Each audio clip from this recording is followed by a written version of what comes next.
Kaya sana nagustuhan nyo yung montage. Wala pa siyang pangalan eh, so hindi ko alam anong tatawag sa kanya. Boy Tampal na lang. Ngayon si Boy Tampal. Boss, siyempre pinakakabangan ng mga lahat ng nanonood.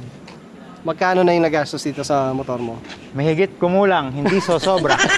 Ayan. Mahigit kumulang di sobra. So siguro alam nyo na, hindi naman siguro bababa ng kalahating milyon yung motor na yan.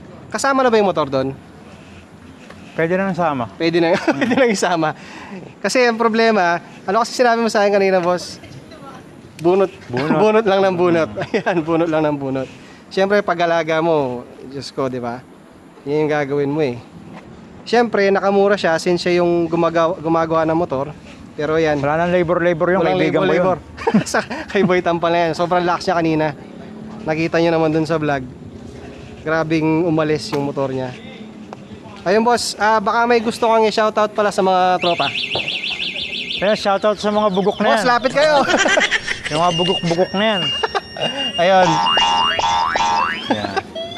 Ayan. Ayun sila oh. So sila lahat yung mga may-ari ng mga... Nakaiga pa to. May nakaiga isa, napagod. Napagod, pre.